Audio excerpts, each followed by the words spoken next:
जय मसीह की दोस्तों, आज के लाइव सेशन में आपका बहुत बहुत स्वागत है। परमेश्वर का धन्यवाद करना चाहेंगे कि प्रभु ने हमें ये मौका दिया कि एक बार फिर हम शामिल हो सके और उसके वचन में से कुछ बातों पर चर्चा कर सके। सबसे पहले मैं धन्यवाद करना चाहूंगी सिस्टर शीबा बेलरी का, जिन्होंने मुझे मौका दिया कि उनके इस पेज से हम जुड़ सकें और आज के वचन पर हम बातचीत कर सके। और ये शी प्रोक्लेम्स जो पेज है, जो प्रभु के वचन को आप लोग फैला रहे हैं प्रबलता से, बहुत ही आशीषित काम ये जो है प्रभु का आप रोज के साथ जो कर रहे हैं, प्रभु आने वाले दिनों में और बहुत ऐसे इस्तेमाल करे और प्रबलता से इस्तेमाल करे और हम वचन सुनते रहें, सुनाते रहें और समझते रहें। क्योंकि वचन में हम जितनी भी बार पढ़ते हैं, देखते हैं, हम जानते हैं उसमें कुछ नई बातें, उसमें कुछ नया रिवलेशन, उसमें कुछ नई मोहब्बत की बात आपकी और मेरे लिए रखी हुई होती है। और जितने भी लोग हमारे साथ जुड़ रहे हैं या अभी लाइव सेशन में जुड़ेंगे या रिकॉर्डेड में देखेंगे, जैसे भी, चाहे एक या दो या कम या ज्यादा, वचन में वही सामर्थ्य। तो वचन जहां तक भी जाए, हम चाहते हैं आज प्रभु के वचन के द्वारा हम उस गहराई में जाने, उन बातों को जो कई बार हम अनदेखा कर देते हैं। कई बार हम बाइबल तो बार बार पढ़ते हैं, बहुत बार पढ़ते हैं, लेकिन हर बार जब देखते हैं तो हम देखते हैं, अरे पिछली बार ये वाली बात में मैंने ध्यान नहीं दिया, लेकिन यहाँ इसका ये भी मायने है, ये भी मायने। तो जितना पढ़ेंगे, जितना जानेंगे, उतना ही प्रभु की मोहब्बत को हम जानते पहचानते जाते हैं, उसमें बढ़ते चले जाते हैं। और जितने भी लोग कमेंट्स करेंगे या प्रेयर रिक्वेस्ट सेंड करेंगे, वो वचन के बाद हम उन सब कमेंट्स पर भी जवाब देंगे। और प्रभु आशीष दे आज के सेशन के जरिए, हमें अपना रिविलेशन दे, हमें अपनी बुद्धि, समझ और ज्ञान दे कि हम उसकी बुद्धि से, बोलने वाले हम नहीं पर उसका आत्मा हमारे अंदर काम करे और वचन जो है उसका गहरा वचन, उसकी गहराई को हम समझ सकें। और एक गहरी बात यह है जो मैं बाइबल में से आपको बताना चाहूंगी शुरुआत में, उसी पर हम चर्चा करेंगे। यह है यूहन्ना 8 और उसका 42 से 44 में यीशु मसीह की बातें हैं, यीशु मसीह की कही हुई बातें हैं। यहाँ पर इस तरह लिखा है, यीशु ने उनसे कहा, यदि परमेश्वर तुम्हारा पिता होता तो तुम मुझसे प्रेम रखते, क्योंकि मैं परमेश्वर में से निकलकर आया हूँ। मैं आपसे नहीं आया, परंतु उसी ने मुझे भेजा। तुम मेरी बात क्यों नहीं समझते? इसलिए कि मेरा वचन सुन नहीं सकते। तुम अपने पिता शैतान से हो। क्या कह रहा है यीशु मसीह? तुम अपने पिता शैतान से हो। और यहाँ पे कह रहा है, यदि परमेश्वर तुम्हारा पिता होता तो तुम मुझसे प्रेम रखते। क्या बातें बताई जा रही है, जरा इसी पर चर्चा करेंगे। तुम अपने पिता शैतान से हो और अपने पिता की लालसाओं को पूरा करना चाहते हो। वो तो आरंभ से हत्यारा है और सत्य पर स्थिर न रहा, क्योंकि सत्य उसमें है ही नहीं। जब वह झूठ बोलता तो अपने स्वभाव ही से बोलता है, क्योंकि वो झूठा है, वरन झूठ का पिता है। ये यीशु मसीह के कहे हुए शब्द हैं। कई बार हम यीशु मसीह की बहुत सारी टीचिंग्स और उन सबको समझते हैं, उनको मन में बिठा लेते हैं। यहाँ के यीशु मसीह कुछ और बात, गहरी बात भी बता रहा है कि आप और मैं सब जानते हैं और मानते हैं। और प्रभु भी कहता है कि मैं आज से तुम्हें अपना पुत्र और पुत्री बना लेता हूँ। मैं तुम्हें दास और दासी नहीं कहता, लेकिन अपना वारिस बना लेता है, पुत्र और पुत्री बना लेता है। और हम कहते हैं वो हमारा स्वर्गीय पिता है, हम उसकी संतान हैं। और बहुत अच्छी बात है, एक ही रिश्ता है प्रभु और हमारे बीच में कि वो हमारा स्वर्गीय पिता और हम उसकी संतान, उसके बेटा और बेटी। और यही आशा है कि जैसे हम देखते हैं प्रोडिगल सन वाली स्टोरी में, उड़ाऊ पुत्र वाले में, कि वो पिता राह देखता है कि खोया हुआ बेटा भी, पाप में फंसा हुआ बेटा भी लौट कर आ जाए। उसको वो बाहें फैला के इंतजार कर रहा है। और जब वो आता है बेटा, तो पिता उसको बाहें फैला के स्वीकार करता है, नया वस्त्र देता है, नई अंगूठी देता है, जश्न मनाता है। तो उसी का एक तरीके से हमें समझाया कि ऐसा ही हम लोग भी जब इस संसारिक यात्रा को पूरा करके जाएं, अपने स्वर्गीय पिता के पास जाएं, तो वही आशीषित उसकी संगति पाएं जो बार बार बार बार वचन हमें वायदा करता है, जिसके लिए यीशु मसीह कहता है, मैं जाता हूँ ताकि तुम्हारे लिए जगह तैयार करूं। हम इतनी बात समझते, ग्रहण करते हैं और बहुत खुश हो जाते हैं। लेकिन यहाँ पर प्रभु का वचन और यीशु मसीह के शब्दों में ये बताया जा रहा है कि हम अगर इन बातों को हम नजरअंदाज करते हैं तो हम अपने आप को धोखा दे रहे। सिर्फ हम सिर्फ ये मान रहे और सोच रहे हैं कि हम प्रभु की संतान हैं और चल रहे हम जिस रास्ते से वो हमें परमेश्वर की नहीं पर शैतान की संतान बना रहा है। अब जो आजकल लोग हैं स्पिरिचुअल, जो बातों पर यकीन नहीं करते, जिनके लिए आत्मिक बातें, वचन की बातें मूर्खता की बातें हैं। वचन भी बार बार कहता है, जिन्हें आत्मिक समझ नहीं दी गई है, जो संसारिक बातों में रहते हैं, जिनकी आत्मिक आंखें बंद है, जिनकी आत्मिक कान बंद है, उनके लिए क्रूस की कथा भी मूर्खता की बात है। तो वो सोचते कहाँ शैतान है, कौन से जमाने की बात कर रहे हो, क्या बात कर रहे हो। या फिर हम ये सोचते हैं शैतान की बात जो है वो दुष्ट आत्मा या कोई भयानक चीज, उतनी ही बात है। लेकिन जो आत्मिक रीति से हम आगे बढ़ते हैं, वचन को ग्रहण करते हैं, वचन पर चलते हैं, तो वचन हमें ये बताता है कि कई बार शैतान बहुत ही आकर्षक तरीके से, लुभावने तरीके से, सुंदरता के तरीके से भ्रमित कर करके आपको क्या करता है, यहाँ के राज्य से निकाल कर वहां के राज्य में ले जाता है। वचन हमें बताता है कोई तीसरा मार्ग नहीं है। शैतान का रास्ता या परमेश्वर का रास्ता, दुनियादारी का रास्ता या आत्मिक स्वर्ग का रास्ता, दो ही रास्ते हैं। बाइबल बार बार बता रही है दो रास्ते हैं, एक स्वर्ग की हो जाता है, एक अनंत विनाश की हो जाता है। यहाँ पर यीशु मसीह ये भी बात बता रहे हैं कि तुम किसकी संतान हो। रास्ते की तो बात अलग है, ये बात एक अलग बात है कि हम किसकी संतान हैं। अगर हम बस मान रहे हैं कि हम यीशु मसीह के पीछे चलते हैं, चर्च जाते हैं, गाने गाते हैं, दशमांश देते हैं, आराधना करते हैं और सब कुछ करते हैं प्रभु की बातें, लेकिन उसके बाद हम काम वो वाले करने लगते हैं जो शैतान को लुभाने वाले हैं, जो उसकी बनाई हुई सारी बातें हैं, उसमें अगर हम करने लगते हैं, तो यहाँ पर हम प्रभु की संतान नहीं, शैतान की संतान है। वही बात चेक करेंगे वचन आपको और मुझे क्या बता रहा है, कि हम समझ जाएं उन बातों को जिनको आज हम युवा लोग, खासतौर से जवान, जो बोलते हैं कुछ नहीं होता, थोड़ा थोड़ा सा तो ऐसा भी चलता है, थोड़ा थोड़ा सा तो वैसा भी चलता है। हर चीज को जब मिलावट कर देते हैं, परमेश्वर का वचन जो एक स्ट्रिक्ट वचन है, जो एक खरा वचन है, जो एक ही रास्ता है, उसमें इधर उधर रास्ते की मिलावट की कोई भी संभावना नहीं है, कोई भी संभावना नहीं है। वो जो हम कहते हैं ना, थोड़ा सा ड्रिंक करना चलता है, थोड़ा सा व्यभिचार, थोड़ी सी अय्याशी, थोड़ा सा लिव इन रिलेशनशिप, थोड़ा सा सब कुछ को हम, कुछ बात ही नहीं है, ट्रेंड है, ये चलता है चलता है, अगर हम बोलते हैं।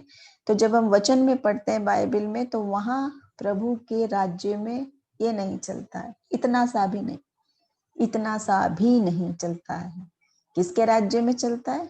शैतान के राज्य में। कौन कह रहा है? यीशु मसीह, कोई और नहीं कह रहा है। स्वयं यीशु मसीह कह रहा है, यदि परमेश्वर तुम्हारा पिता होता तो तुम मुझसे प्रेम करते। प्रेम करने का मतलब क्या है? जिससे प्रेम करते हैं उसकी बात मानते हैं, उसी को फॉलो करते हैं, उसके पीछे चलते हैं। 10 जगह प्रेम बांटते हुए नहीं चलते। अगर 10 जगह प्रेम बांटने वाले अब चलने वाले हैं, तो उसको हम कहते हैं वफादार नहीं है अपने प्यार में, इधर उधर भटका हुआ है, गुमराह है। तो शैतान के और परमेश्वर के रास्ते में तो चुनाव की बात रास्ते की है, लेकिन हम किसकी संतान है ये भी चेक करें। आज दो ही बात बता रहा है परमेश्वर का वचन, या तो आप परमेश्वर की संतान हो या आप शैतान की संतान हो। देखिए, जब हम देख रहे हैं ये बात किससे कह रहा है, उस समय के धार्मिक लोग थे जो यीशु मसीह का विरोध करते रहते थे, उस पर तरह तरह के दोष लगाते रहते थे, आरोप लगाते रहते थे। उन लोगों को कह रहा है यहाँ पर यीशु मसीह इस बात का जवाब, कि मैं तो अपने पिता की ओर से आया हूँ, जिसने मुझे भेजा है, मैं उसकी ओर से आया हूँ। लेकिन तुम किसकी ओर से आए हो? अपने पिता शैतान से हो। उसी के बाद आगे, इसी बात पे मैं आगे जाऊंगी, क्योंकि जब बात शैतान की बात होने लगती है या कुछ आत्मिक, जब स्पिरिचुअल वे में गहरी बात हो जाती है, तो खासतौर से जवान लोग हमारे बोर हो जाते हैं बहुत। उनको बस उतनी बात अच्छी अच्छी, वो वचन उतना उतना ग्रहण करते हैं, बस जो उनके मतलब की बात हो। मुझे आशीष देगा, मेरे गुनाहों को माफ कर देगा, गुनाह लाल हो किरमिजी हो उनको मिटा देगा, धोखे सफेद कर देगा और लेखा भी नहीं लेगा, और हमारे स्वर्ग में जगह तैयार करेगा। बहुत आनंद की बात है। प्रभु सब कुछ अच्छा ही देना चाहता है, ये सारी बातें उसने हमारे लिए ही तैयार की हैं। लेकिन उसके बावजूद जहाँ ये जब टीचिंग थोड़ी स्ट्रिक्ट होने लगती है या आत्मिकता में बढ़ने लगती है, तो बोरिंग लगने लगती है। क्यों? क्योंकि बाइबल हमें बताती है कि जैसे जैसे हम प्रभु में बढ़ते हैं तो हमारा रूहानी भोजन जो है, आत्मिक भोजन जो है, वो भी थोड़ा सॉलिड होना पड़ता है। वो कहता है कब तक तुम दूध पीने वाले बने रहोगे। बाइबल भी हमें बताती है और हमने वैसे भी देखा है, जो जो स्त्रियां बच्चे हैं छोटे वो जानते हैं दूध पीते हैं बच्चे, तो उनको पीने और दूध पीने बोतल की आदत रहती है, छुड़ानी मुश्किल हो जाती है। जब बड़े भी हो जाते हैं तो भी वो यही सोचते हैं कि मुझे खाना चबाना वो नहीं पड़े, ऐसे ही बस ऐसा जल्दी से वाला काम हो जाए कि वह पी लूं और खत्म कहानी हो जाए। वो तो बच्चों की बात है। लेकिन अगर आप मसीह में हैं, सालों से हैं, सदियों से हैं, या पीढ़ियों से हैं, या 2-3 दिन से भी है, तो भी ग्रेजुअली दिन ब दिन कुछ बढ़त आत्मिक हुई है या नहीं, या सिर्फ उसी लेवल पर हम अटके हैं कि बस उसके बाद की बात पर नहीं। कभी हमने सोचा ही नहीं कि यहाँ शैतान भी हमें ऐसा कर सकता है कि वो बाइबल जो हमें बता रही है तो तुम शैतान से हो या प्रभु से हो और किससे हो। हम कैसे सावधान रहें, कैसे चेक करें हम अपने आप को। तो यहाँ पर देखिए, पौलुस भी बार बार अपने मैसेज में ये बात बताता था कि हम अगर मसीह पे यकीन करते हैं तो हमें अपने सारे गुनाहों से तौबा करते हुए तब मसीह में आना है। तब हम एक नए की तरह हम आ जाएंगे कि हम अंधकार में थे, अंधकार की संतान थे, अब हम रोशनी में हैं तो हम रोशनी की संतान हैं, बेदाग हैं, प्रभु के पीछे चलने वाले हैं। उसी को आगे बढ़ाते हुए मैं यहाँ पर बात बताना चाहूंगी कि जब हम यीशु मसीह को जान लेते हैं और वो हमें बताता है कि तुम मेरे बेटे और बेटियों, जैसे 2 कुरिन्थियों 6 और उसके 18 में लिखा है कि मैं तुम्हारा पिता हूंगा और तुम मेरे बेटे और बेटियां होंगे। फिर से यीशु मसीह ने जो बात कही थी उसी प्रकार की बात यहाँ पर भी वचन में भी है कि मैं तुम्हारा पिता हूंगा और तुम मेरे पुत्र और पुत्रियां होंगे। यहाँ भी उसी प्रकार की बात है कि परमेश्वर पिता ये कह रहा है। और देखिए, अगर आप सोच रहे हैं कि क्या ये शैतान की बात है, क्या उसके राज्य की बात है, और क्या ये बोर बोर बातें हैं, क्या ये लेक्चर हमें देते रहते हैं, बच्चे युवा लोग नहीं सुनना चाहते वचन की बातें कुछ भी, और बहुत जल्दी फंदे में फंस जाते हैं, जिसको बोलते हैं पीयर प्रेशर। मित्र को नहीं नाराज कर सकते बिल्कुल भी, माँ बाप को बता सकते हैं कि नहीं नहीं मेरे को ये पसंद नहीं, भाई बहन को बता सकते हैं, टीचर को भी कह देते हैं बस अभी नहीं समझ में आ रहा है मुझे। लेकिन मित्र को तो खुश करने के लिए सब कुछ करते हैं आजकल के युवा। और वो धीरे धीरे धीरे एक छोटा सा पाप, दूसरा छोटा सा पाप, तीसरा, धीरे धीरे धीरे आपको पता ही नहीं चलता कि कब आप एडिक्टेड हो गए। जिस मित्र ने आपको पहली बार लुभाया था उससे ज्यादा बड़े तो एडिक्शन में आप फंस गए, उससे ज्यादा गुनहगार तो आप हो गए। क्यों? तब आप सोचते हैं कि ये तो बस ऐसा है, हैबिट है, हो गया। लेकिन आप ये नहीं सोचते कि वचन बता रहा है ये सब चालें जो हैं, ये सब बातें जो हैं, ये क्या है। देखिए मैं आपको बताऊंगी, प्रकाशित वाक्य 12 अध्याय उसका 9 से 12 वचन में, और वो बड़ा अजगर यानी वही पुराना सांप, यहाँ पर भी शैतान का जिक्र है बहुत तरीके से। जो लोग कहते हैं कि है ही नहीं कुछ, तुम कौन से जमाने की बात कर रहे हो, ये इस शताब्दी में कौन से जमाने की बात कर रहे हो, ये सब बातें जो बोलते हैं। वचन में सामर्थ्य, वचन सत्य है, जो तब था वही अब है, वही हमेशा रहेगा। आप कितनी भी शताब्दी में चले जाएं, आप उसको मिटा के, डिलीट करके, एडिट करके नहीं कर सकते। आज सबके पास स्मार्टफोन है, बटन दबाते हैं, सब कुछ होता रहता है। लाइफ भी ऐसी नहीं है कि हम जब चाहें अपनी बातों को, पीछे वाली और गुनाह वालों को एडिट कर दें और डिलीट कर दें और नई वालों को ऐड कर दें और उसको ब्यूटीफुल बना दें, सब कुछ कर लें, अच्छा बना दें। ऐसा वचन में सामर्थ्य, और वो वही वचन है। तो ये सारी बातें जो वचन बता रहा है, आत्मिक बातें भी बता रहा है। आज साइंस का युग है, आज मॉडर्न टेक्निक्स का युग है, और हम ये सोच रहे हैं यही सब बातें हैं। लेकिन स्वर्ग और नरक और शैतान और परमेश्वर तो वास्तव में है, और एक दिन आपको सामना करना ही है, चाहे कोई सा भी युग क्यों ना होता रहे, और आप कोई से भी कंफ्यूजन में क्यों ना हो। और मुझे मौका मिला ऐसे बहुत सारे लोगों से मिलने का अपने जीवन में, जो कहते हैं कि परमेश्वर है ही नहीं, कोई भी नहीं है, मतलब अपने आप सब कुछ चल रहा है, चल रहा है, खुद दुनिया चली और चलती चली गई, चलती चली गई, चलती चली गई। अपने रचने वाले को जो भूल जाए, उससे बड़ा उससे बड़ा बुद्धि की कमी वाला कोई हो नहीं सकता। वचन कहता है कि परमेश्वर का भय मानना ही बुद्धि का प्रारंभ है और परम पवित्र को समझ लेना ही समझ है। वचन के मुताबिक अगर जिसने यही नहीं समझा, तो ये सारी बुद्धि, सारा ज्ञान, सारी किताबी पढ़ाई, सारी डिग्रीज जो आपने हासिल करी है, जो आप सोच रहे मैंने मेरे अचीवमेंट से मैंने मेहनत किया, मैंने हासिल कर लिया, ये सब कर लिया, ये सब हासिल आप कर लोगे, ये सारे आपको प्रभु की आत्मिक वरदान नहीं देंगे, ना ही ये सब आपको एंट्री देंगे स्वर्ग में। वचन भी कहता है और आप में प्रैक्टिकल भी जानते हैं, जहाँ का टिकट लेते हो वहीं पहुंचते हो, जिस तरह की यात्रा करनी होती है वहीं पहुंचते हो। दो नाव में सवारी नहीं कर सकते, बैठे किसी गाड़ी में, टिकट किसी और गाड़ी का लिए हो, कुछ नहीं हो सकता, सब जानते हो आप। फिर भी सारे अचीवमेंट्स मेरे हैं, मैंने किए, मैं जानता हूँ, मैं सब कुछ मैंने करा है, ये मेरे अचीवमेंट है। प्रभु ने कुछ किया ही नहीं है। अपने बनाने वाले को, जिस छोटे से दिमाग से, लॉजिक से हम ये सवाल बना रहे हैं और उसके अस्तित्व पर शक कर रहे, वो बुद्धि भी उसने दी हुई, वो दिमाग भी उसी का बनाया हुआ। उसके बनाए हुए छोटे से दिमाग से मनुष्य अपने रचने वाले बड़े सामर्थ्य परमेश्वर के अस्तित्व पर शक करता है आज, और स्वर्गीय बातों पर भी शक करता है। लेकिन मैं ये चाहती हूँ, प्रभु ने मेरे मन में भी ये डाला कि हम अब जब ग्रेजुअली बढ़ते हैं मसीह में, तो जरा आत्मिक बातों में भी हम बढ़े। भले ही वो बोर लग रहे हैं, भले ही वो लेक्चर लग रहे हैं, भले ही वो पसंद नहीं आ रहे हैं, फिर भी उस वचन में सामर्थ्य, और वो वचन कहीं ना कहीं एक भी अगर मन को छूता है, एक भी आत्मा बचाई जाती है, तो स्वर्ग में आनंद होता है, जश्न मनाया जाता है उस आत्मा को बचाए जाने के लिए।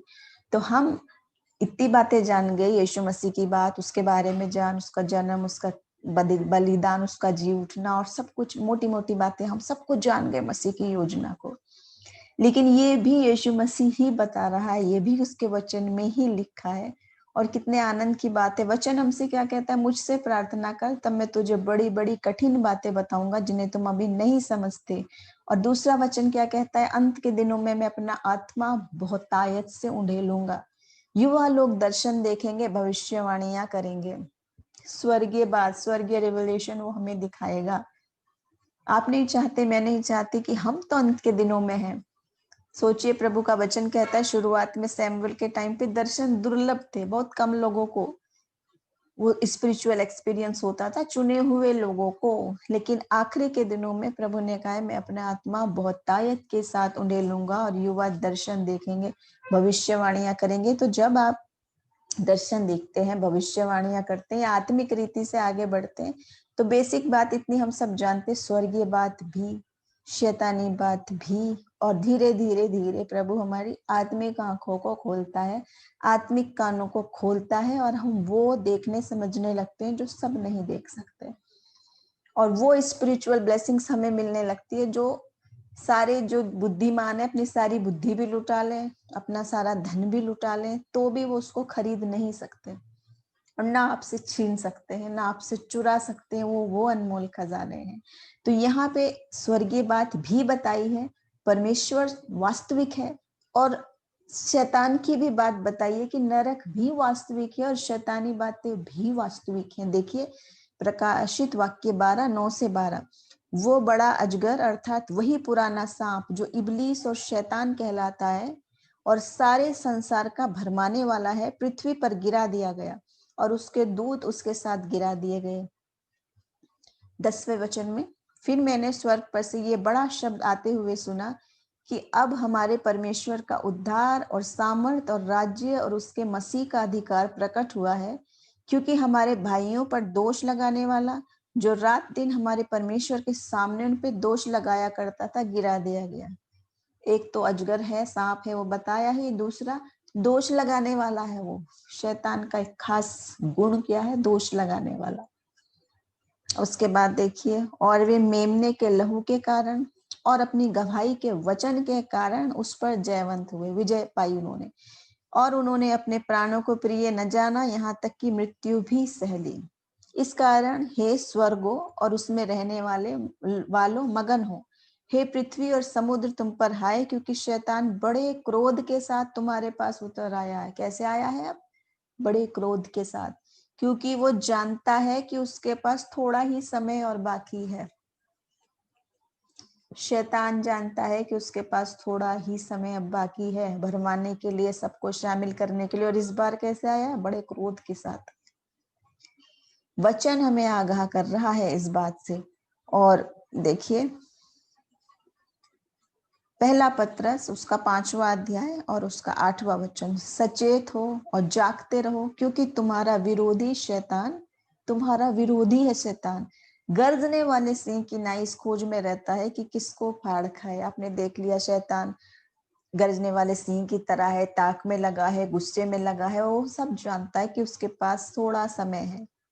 जितनी आपको और मुझे नॉलेज है स्वर्गीय बातों की, उससे कहीं ज्यादा शैतान को ये सब नॉलेज है, क्योंकि ये सब चीजों से वो वाकिफ है, ये सब वो जानता है, वो सब उसने देखा है, वो गिराया हुआ है वहां से।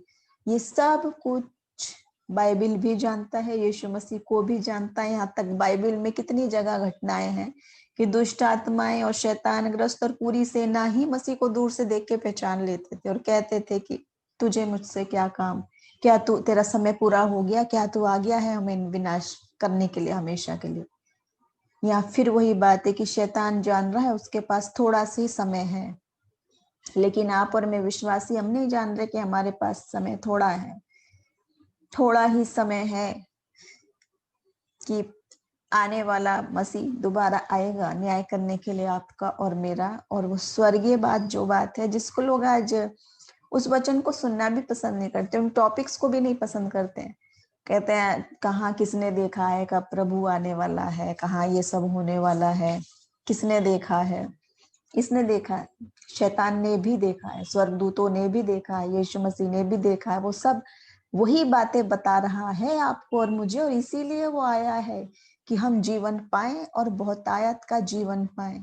तो आज हम वो सब समझ गए, यीशु मसीह की प्यार मोहब्बत और वो सब बातें समझ गए। अब हम इन सारे स्पिरिचुअल वॉर्स के लिए, आत्मिक युद्ध के लिए हमें तैयार होना है, आपको और मुझे, आत्मिक रीति से। अभी जो आपको बोर लग रहा है, वो उस समय आत्मा की तलवार जब आप शार्प रखेंगे अपनी, तब आपको पता चलेगा मैंने क्या किया। क्या है आत्मा की तलवार? बाइबल। बाइबल का दूसरा नाम है आत्मा की तलवार, जिसको आत्मा की प्रेरणा से लिखा गया, पवित्र आत्मा की प्रेरणा से लिखा गया है। जिसको लिखने के लिए पवित्र आत्मा जरूर है, उसको पढ़ने और समझने के लिए भी पवित्र आत्मा की जरूरत है। स्कूलों की और डिग्रीज की और टीचर की जरूरत नहीं है, आत्मा की जरूरत है, पवित्र आत्मा की जरूरत है। वही सबसे अच्छा शिक्षक है। जब प्रभु का आत्मा स्वयं आ जाए, जिसका वायदा यीशु मसीह ने आपसे और मुझसे किया है कि मैं जाता हूँ लेकिन तुम्हें अनाथ नहीं छोड़ूंगा, मैं अपना एक सहायक तुम्हें देके जाता हूँ, अर्थात सत्य का आत्मा, जो हम सब विश्वासी इस पीढ़ियों से मसीह में चले आ रहे हैं। और इसके विषय में जिक्र बस हम पढ़ते हैं कि हाँ ये कहा था मसीह ने, लेकिन वो आत्मा सब लोग नहीं पाए। क्यों? क्योंकि वो आत्मा है, वो आत्मा की तलवार भी है, मगर हम यूज नहीं करते। हम यूज नहीं करते, पता नहीं कहाँ पड़ी है, जंग खा रही है, ब्लंट हो रही है। और जिस दिन ये आत्मिक युद्ध की बात होती है, तब हम जब ढूंढने जाते हैं, बहुत सारे लोग बस तब उठा के बाइबल सिराने में रख लेते हैं, बीमारी में, परेशानी में, या खराब सपना आ रहा है, या शैतानी बंधन हो रहा है। वो सोचते हैं बस ये प्रिंटेड किताब ऐसे रख दिया अपने नीचे और हमारा काम हो गया। वचन क्या कह रहा है? उस बाइबल की बातों को अपने दिल में, हृदय की पटिया पर लिख ले और बसा ले उसको। रात दिन उस पर मनन और चिंतन किया कर। दिल में बसनी है वो, अपने स्किन से लगा के बैठा के रखने के लिए नहीं है, हृदय में, मन में ग्रहण कर लेनी है, उसको पचा लेना है। वचन, बाइबल कह रही है वो वचन मैंने अपना ग्रहण कर लिया, अंतड़ियों में डाल लिया अपना अंदर, और वो इतना मधु के समान मीठा वचन है, ये कह रहा है बाइबल। वो वचन, ये जो आत्मिक बातें भी बता रहा है। बहुत सारे जगह में प्रकाशन की बातों पर चर्चा नहीं होती, आत्मिक बातों पर चर्चा नहीं होती, क्योंकि लोग बोर हो जाते हैं, उन्हें लगता है ये कुछ ज्यादा ही बोल रहे हैं, ज्यादा ही लेक्चर दे रहे हैं। लेकिन ये कोई लेक्चर नहीं है, ये प्रभु का ही वचन है। और वो चाहता है कि अंत के दिनों में हम तैयार रहें इन सब बातों से। तो देखिए, उसके बाद हम देखेंगे याकूब अध्याय 4 उसका 7 वचन। इसमें लिखा है, परमेश्वर के अधीन हो जाओ और शैतान का सामना करो, तब वो तुम्हारे सामने से भागेगा। शैतान हमारे सामने से भागेगा। पहली बात तो ये, शैतान कोई ऐसी भयानक डरावनी चीज नहीं है विश्वासी के लिए। जब आप विश्वास में पक्के हैं, मसीह के प्रेम से भरे हैं, तो वचन क्या कहता है, जैसे हम बाइबल में भी पढ़ते हैं वचन बार बार, कि प्रभु के दूत हमारे चारों ओर छावनी लगाए हुए रहते हैं, बाड़ा लगाए रहते हैं अग्नि का। ये सिर्फ कहने वाली किताबी बात नहीं है, ये डायलॉग नहीं है, ये वास्तव में बातें हैं। ऐसी कितनी सारी गवाहियां हैं, आप भी सुन सकते हैं, मैं भी जानती हूँ, मैंने भी सुना है। मैं आपको भी उसके संबंध में एक गवाही बताना चाहूंगी, बहुत छोटी गवाही बताना चाहूंगी समय को देखते हुए, कि एक लड़की की बात थी उसमें ये गवाही। और वो लड़की मसीह में थी, विश्वासी थी और सुंदर थी, पढ़ी लिखी थी और प्रभु में विश्वास करती थी। तो एक लड़का उसको पसंद करता था, लेकिन वो उसको नहीं करती थी, तो बातचीत नहीं हो पाती थी। तो लड़के ने सोचा मैं क्या करूं, और उसने उसको ये टोना टोटका करके वश में करने की कोशिश करी। और वो तांत्रिक के पास और जादू टोने के पास, और उसने सब कुछ करा, मतलब कितना ही पैसा उसने बहा दिया। और एक बार, दो बार, तीन बार, हर प्रकार के अटैक उसने करे। एक विफल हुआ, दूसरा, तीसरा, चौथा, उसने कहा और बड़ा वाला जादू करूंगा, और बड़ा वाला, सब कुछ कर लिए। एक दिन उस जादू वाले ने, तांत्रिक ने, उस लड़के से कहा कि भाई तुम ऐसा करो, कोई और लड़की बता दो, ये लड़की पे हमारा नहीं चलता है, कोई सा भी दांव, कोई सा भी जादू, कोई सा भी टोना नहीं चलता है, क्योंकि उसके चारों ओर आग का एक घेरा सा लगा हुआ है। जब भी हम अपनी शैतानी ताकतों को, आत्माओं को, बुरी बातों को भेजते हैं, वो बस वहां से उसको देख सकते हैं और छू नहीं सकते, और आ जाते हैं, क्योंकि उसके चारों ओर घेरा लगा हुआ है। वो लड़का सोच में पड़ गया, उसको समझ में नहीं आया ये क्या बात है, कैसे है। जब उसने जाना, पूछा, समझा, तो जाना क्या लगा हुआ है, क्योंकि वचन जो हमें कहता है वो कोई हवाई बातें नहीं है, ऐसी बातें नहीं है कि वो ऐसे लिखी हुई सिर्फ बातें हैं, होती नहीं है वाकई में। क्योंकि आत्मा देख सकती है, अच्छी आत्मा भी, बुरी भी, आत्मिक चीजें जब देख सकती है, तो वो देख सकते हैं वास्तव में लगा हुआ है घेरा, वास्तव में वो यीशु मसीह के स्वर्गदूतों की छावनी में है, वाकई में वो सुरक्षित है। इसीलिए वचन क्या कहता है कि कोई भी तीर और कोई भी जो तेरे हानि के लिए हथियार बने, वो सफल नहीं होंगे। मेरे दूतों की छावनी में तुझे बिठाऊंगा, मैं तेरे साथ रहूंगा, मैं तेरे को प्रोटेक्शन दूंगा, यहोवा मेरा चरवाहा, मेरा रक्षक है। ये सब हवाई बातें नहीं है कि बच्चों को रटाई जाती हैं। बहुत सारे लोग सिर्फ रटते ही रहते हैं, रटते ही रहते हैं, बल्कि ग्रहण करिए आत्मा में, ये वाकई में सत्य है। और जब आप आत्मिक रीति से बढ़ते हैं, आत्मा ग्रहण करते हैं, जो वचन है, जो वायदा है प्रभु का कि अंत के दिनों में मैं अपना आत्मा बहुतायत से उंडेलूंगा, युवा दर्शन देखेंगे, और ये सारी बातें होंगी, चमत्कारों की बातें, आशीषों की बातें, सुपरनेचुरल बातें जो होंगी, वो हर किसी के लिए वायदा है। प्रभु वो आत्मिक आशीषें, सुपरनेचुरल ब्लेसिंग्स हम में से हर एक को देना चाहता है, हर एक को, चाहे वो जो भी हो। वो हमारी बुद्धि समझ, हम कितने बड़े हैं, बुढ़े हैं, जवान है, लड़की है या आदमी है या औरत है, हमारे ना जेंडर, ना हमारी एजुकेशन, ना क्वालिफिकेशन चाहता है। प्रभु हमारे हृदय को चाहता है, और चाहता है कि हम अपने दिलों को खोलकर उसके सामने आए, अपने दिल की बातों की चर्चा किया करें, कैसे जल की धारा की नहीं उंडेल उंडेल कर किया करें। तब वो हमें आत्मिक आंखों को खोलेगा, कानों को खोलेगा, और वो कह रहा है मुझसे प्रार्थना कर, मैं बड़ी बड़ी कठिन बातें बताऊंगा, स्वर्ग के राज्य की कुंजी दे देगा, स्वर्गीय बातों को खोल खोल के वो बताएगा आपको और मुझे।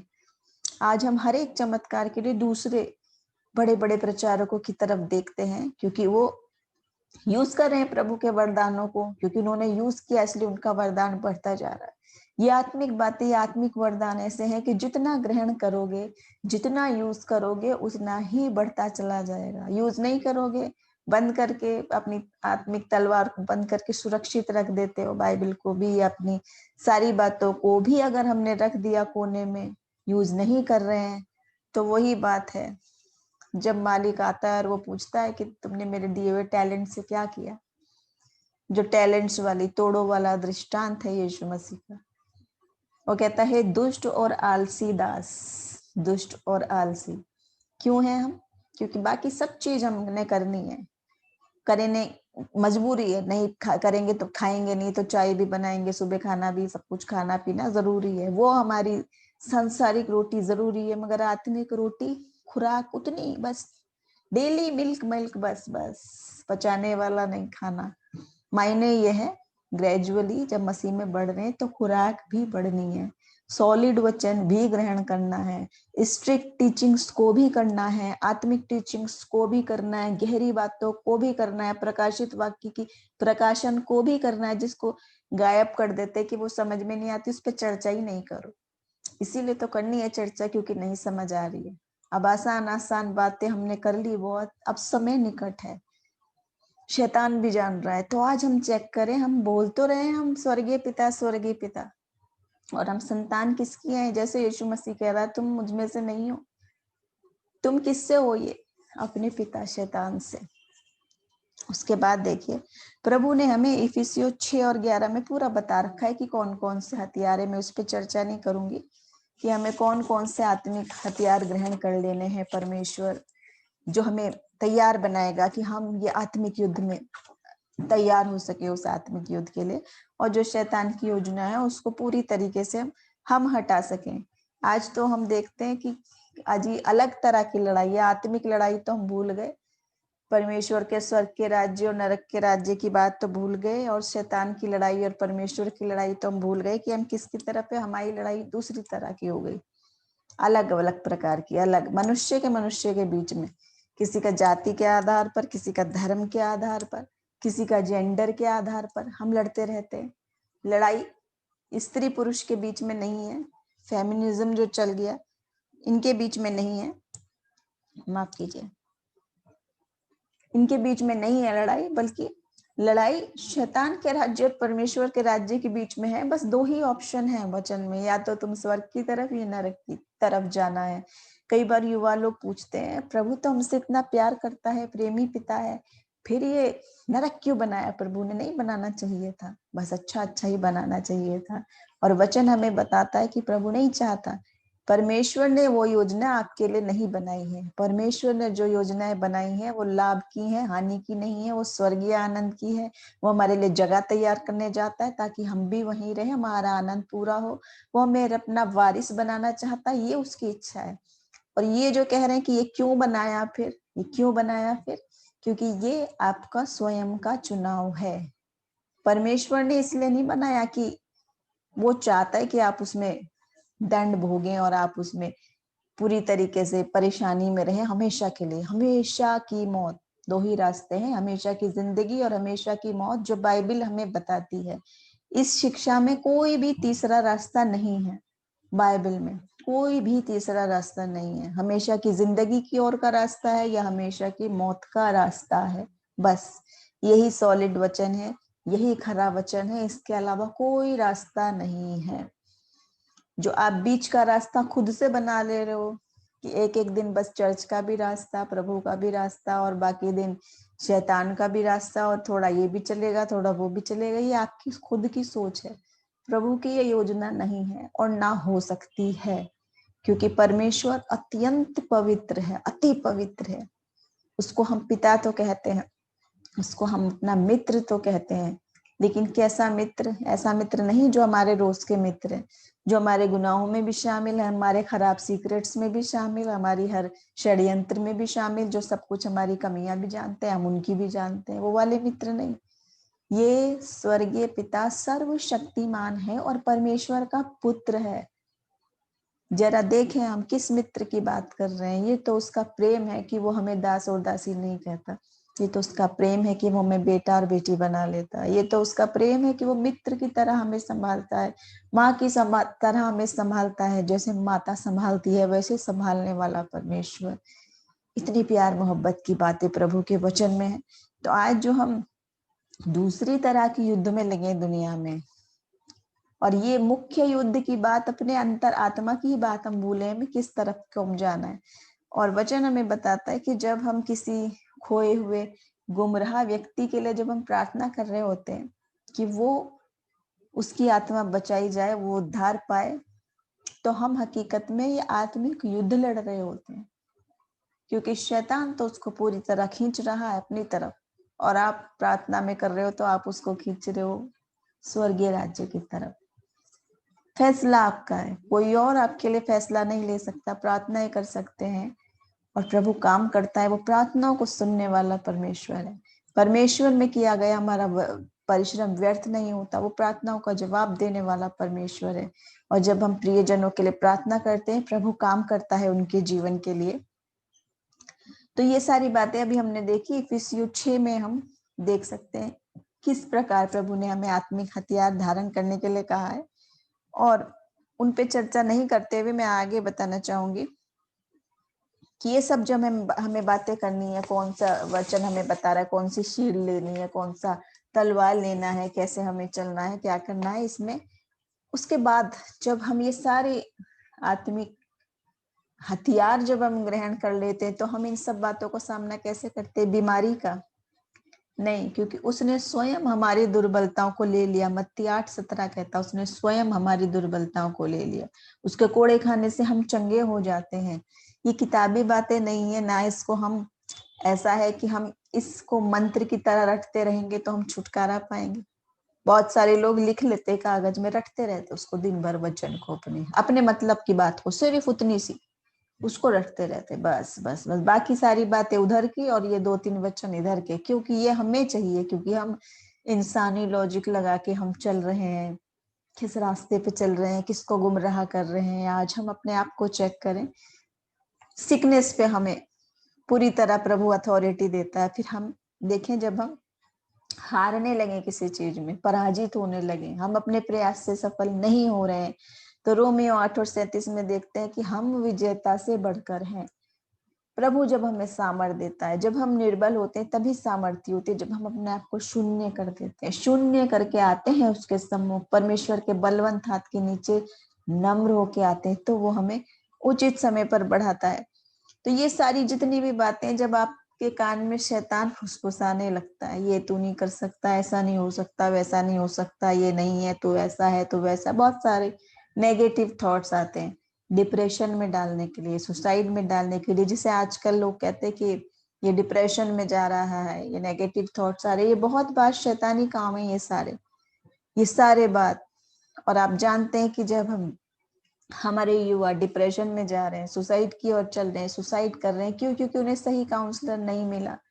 वो ढेर पैसा खर्च करते हैं काउंसलिंग के लिए, तब एक काउंसलर मिलता है, तब उनकी बातें सुनता है, तब उसका इलाज ढूंढता है, तब वो उसका करता है। लेकिन हमारा काउंसलर कैसा है?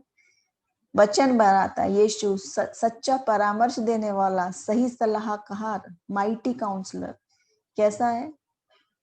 जिसको हमेशा आप कभी भी आप मिल सकते हैं और अपने दिल की पूरी बात खोल के बता सकते हैं, और वो सुनने के लिए तैयार है।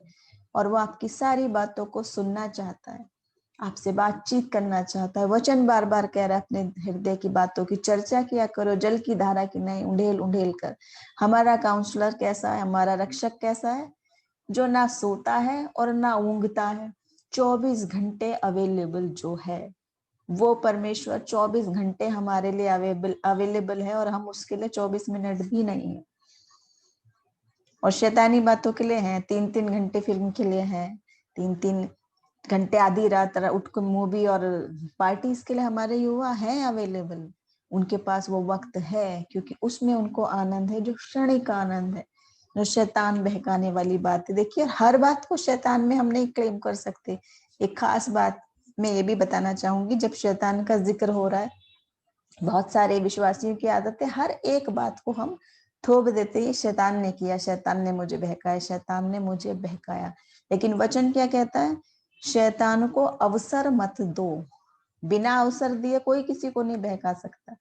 जब मित्र बहकाए, चाहे जो बहकाए, चाहे जो अट्रैक्ट करे, तो हमारे हाथ में है कि हम अपने पे कितना कंट्रोल रखते हैं, और प्रभु हमें संभालता है। मैंने बहुत सारे युवाओं को देखा, बहुत सारी गवाहियां भी हैं, जो पूरी तरह नशे की गिरफ्त में थे, एडिक्टेड थे ड्रग्स के लिए, बुरे कामों के लिए, बहुत बुरे बुरे कामों में फंसे थे, जिनका जीवन पूरी तरह बदल गया, जिन्होंने सब कुछ ट्राई किया, सब कुछ, यानी दवा भी, रिहेबिलिटेशन सेंटर्स भी, डॉक्टर्स भी, डिप्रेशन दूर करने के लिए भी साइकेट्रिस्ट से भी मिले, सब कुछ उन्होंने किया। ये नहीं हुआ तो जादू टोने तंत्र मंत्र भी किए, वो भी नहीं हुआ। लेकिन यीशु मसीह पे यकीन करे, उससे मांगे, उससे पूछे, उनकी जिंदगियों में काम हुआ है। जो मानते हैं या नहीं मानते, लेकिन सत्य है।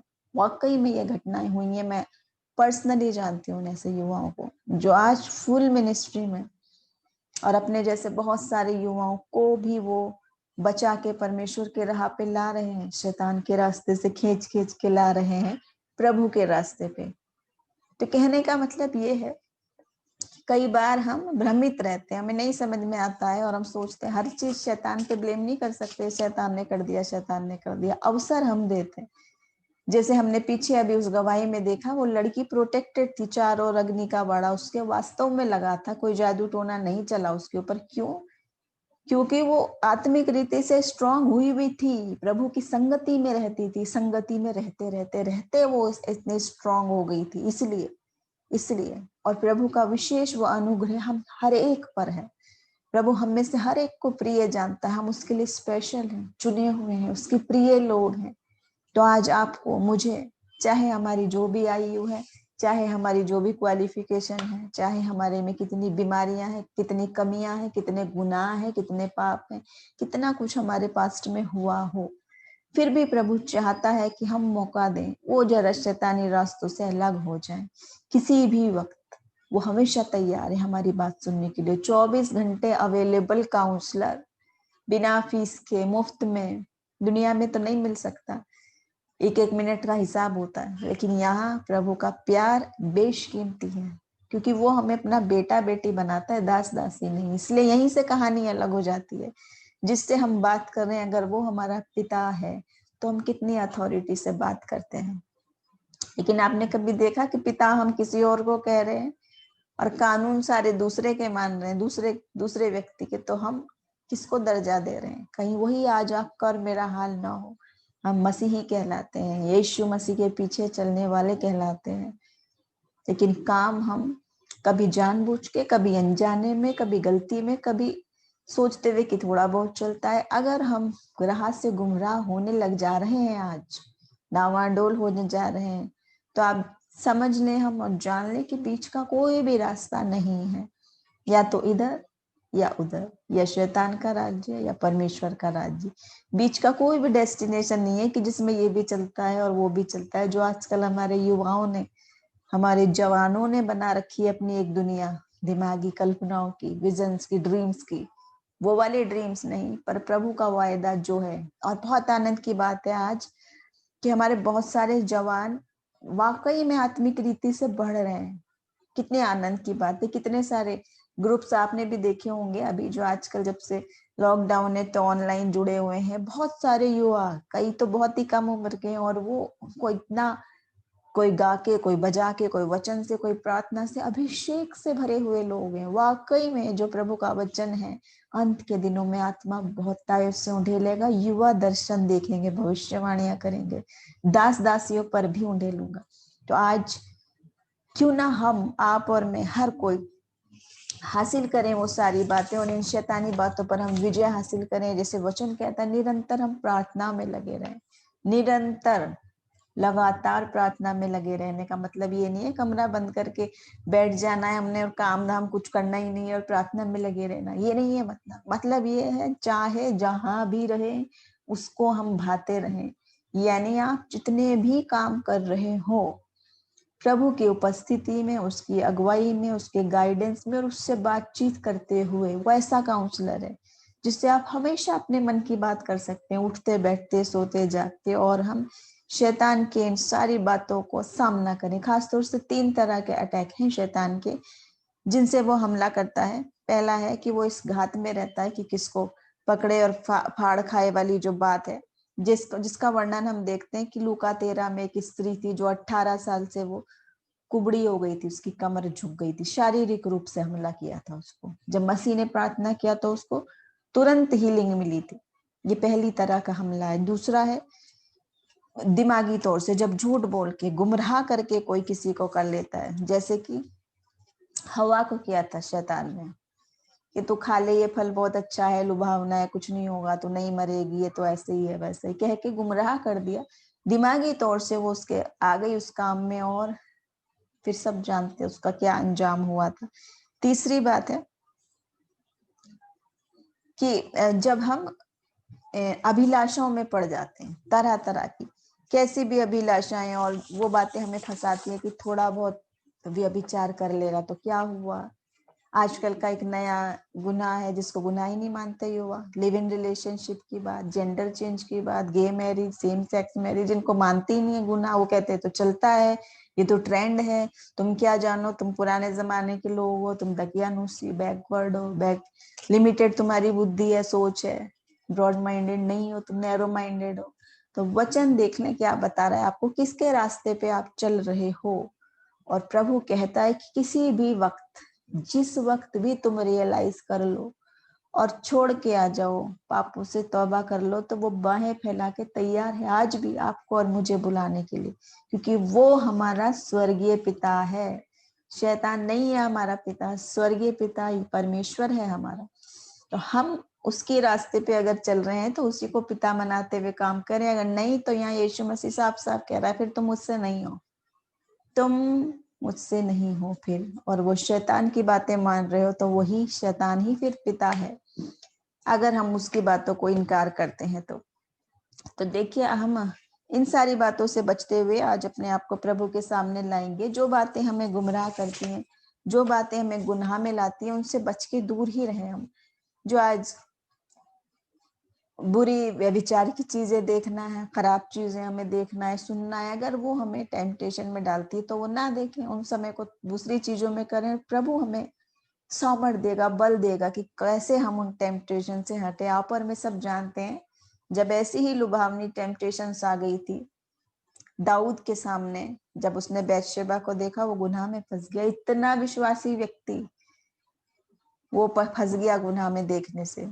और वैसे ही दूसरी बात थी यूसुफ की, जब उसको गुनाह का मौका मिला, व्यभिचार का मौका मिला, अपनी तरफ से बुलाहट मिली, वो नहीं हटा। उसने क्या कहा, क्या मैं परमेश्वर के सामने अपराधी ठहरूं, क्या मैं अपने परमेश्वर के सामने गुनाह करूं, ऐसा घिनौना काम करूं।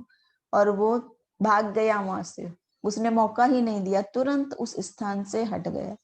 अगर आज आपके और मेरे सामने ऐसी टेम्पटेशंस आती हैं, जरूरी नहीं व्यभिचार की, किसी भी प्रकार की हो सकती है, रिश्वत लेने की, पैसे की, लालच की, हेरा फेरी की, थोड़ा झूठ बोल दें तो क्या हुआ, थोड़ा ऐसा वैसा कर लें तो क्या, जहां पे हम कॉम्प्रोमाइज कर रहे हैं वचन से, बाइबल से, तो हम अपने आप को इस बात के लिए बिल्कुल बिठा लें कि वचन में दो ही रास्ते हैं, तीसरा रास्ता नहीं है। ना आप उसको एडिट कर सकते हो, ना आप उसको डिलीट कर सकते हो, सब प्रभु कर सकते, सब उसके हाथ में है। इसलिए आज भी हम तौबा करके आज भी आएंगे तो प्रभु हमें बाहें फैला के प्रेम करेगा, वैसे ही आपको बुलाएगा। और देखिए एक और खास बात है जो ये है कि हम आखिरी में बहुत सारे भविष्यवक्ता और बहुत सारे मसीह के जानने वाले लोग भी आपको गुमराह कर सकते हैं। ये भी मैं आपको वचन में से ही बता रही हूँ। दूसरा कुरिन्थियों उसका 11 अध्याय 13 से 15 वचन, यहाँ ऐसा लिखा है, क्योंकि ऐसे लोग झूठे प्रेरित और छल से काम करने वाले और मसीह के प्रेरितों का रूप धरने वाले हैं। और ये कुछ अचंभे की बात नहीं है, क्योंकि शैतान आप भी ज्योतिर्मय स्वर्गदूत का रूप धारण करता है। सो यदि उसके सेवक भी धर्म के सेवकों सा रूप धरें तो कुछ बड़ी बात नहीं, परंतु उनका अंत उनके कामों के अनुसार होगा। यहाँ पर भी प्रभु का वचन हमें ये बता रहा है कि कई बार ये भी गुमराह कर सकता है, क्योंकि ज्योतिर्मय स्वर्गदूत का रूप धारण कर लेता है शैतान, जो बहुत अच्छा अभिलाषा एकदम कहेगा चाहत, जैसे ईव को कर दिया था। वैसे ही आज हमें भी सावधान रहने को प्रभु का वचन बार बार कह रहा है कि वो हमें आखिरी दिनों में गुमराह ना कर दे, हमारी आत्मिक आंखों को बंद ना कर दे। और जो अविश्वासी लोग हैं उनके लिए तो कहा ही है कि वो ऐसे हैं कि वो देखते हुए भी ना देखे और सुनते हुए भी ना सुने, क्योंकि उनका मन ऐसा मोटा हो गया, कड़ा हो गया, शैतान ने कर दिया है ऐसा। दूसरा कुरिन्थियों 4:4 में ये वचन है, इस समय के गॉड ने यानी शैतान ने, इस समय के प्रभु ने उनके दिमाग को पूरी तरह हर लिया, बुद्धि को बंद कर रखा, इसलिए ये सारी बातें उन्हें मूर्खता की बातें लग रही हैं। तो आज इस वचन के जरिए प्रभु हम सबको आशीष दे और आज हम अपने आप को चौकस कर लें। जैसे मरकुस 4 और उसके 1 से 9 में हम वर्णन पढ़ते हैं बीज बोने वाले की कहानी का, कि वचन तो जाता है, सुन के थोड़ी देर ग्रहण भी कर लेते हैं, लेकिन शैतान आता है और उसको चुरा के ले जाता है वचन को तुरंत। ऐसे ही कई बार हम सॉलिड सा वचन सुनते हैं, वो थोड़ी देर के लिए अच्छा लगता है क्योंकि वो आत्मिक बात है, गहरा असर डालता है, लेकिन धीरे से वो लुभावने वाला शैतानी बातें आपको फिर से लुभा लेती हैं अपनी बातों में। एक और बात जैसे अय्यूब की जिंदगी में हुआ था, शैतान पूरी तरह चेक करता है और वो जानता है कि ये जब तक अच्छी अच्छी चीजें मिलती है प्रभु प्रभु करेंगे। देखना परमेश्वर जैसे ही इसकी जिंदगी में बीमारी आई, परेशानी आई, कुछ भी बुरा आया, ये परमेश्वर को ही कोसने लगेंगे। ये भी हथियार है शैतान का, जो हम अय्यूब की कहानी में देखते हैं। लेकिन अय्यूब कैसा रहा, अंत तक उसने क्या कहा, परमेश्वर ने दिया, परमेश्वर ने लिया, उसका नाम धन्य है, और वो हटा नहीं प्रभु की संतान होने के अधिकार से।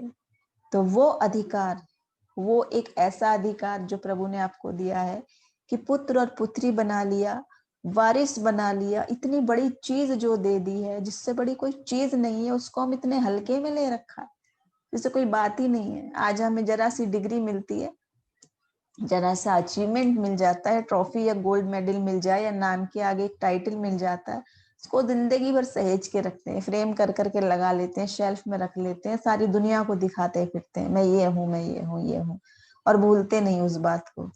लेकिन ये बात कि परमेश्वर ने, सर्व सामर्थी परमेश्वर ने, सारी सृष्टि के बनाने वाले ने आप और मुझे अयोग्य लोगों को अपना वारिस बना लिया है, अपना बेटा और बेटी बना लिया है।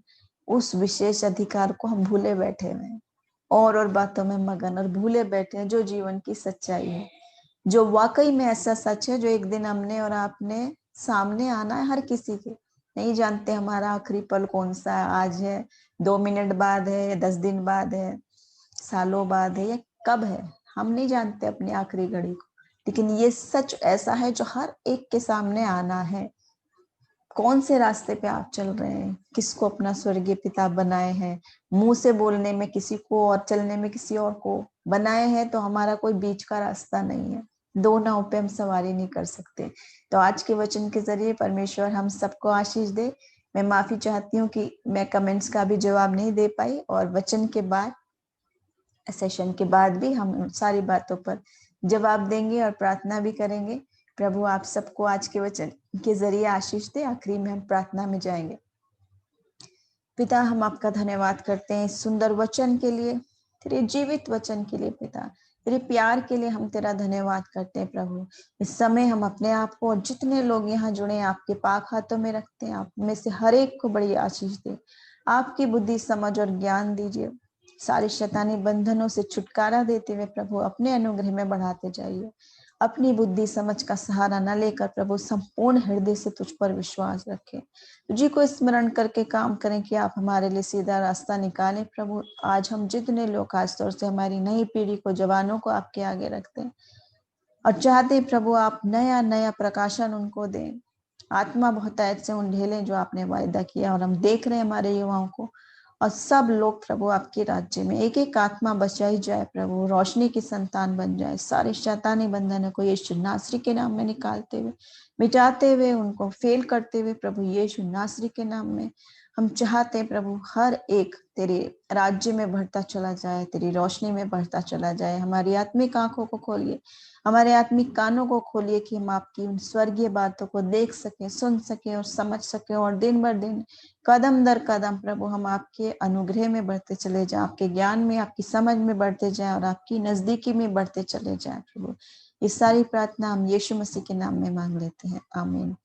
प्रभु आप सबको आशीष दे। एक बार फिर से बहुत बहुत धन्यवाद आपको कि आपने मुझे मौका दिया, इस पेज से जोड़ा। Sister Shiba, thank you so much. इस पेज के लिए भी हम प्रार्थना करेंगे, प्रभु आने वाले दिनों में प्रबलता से इस्तेमाल करें। जय मसीह की।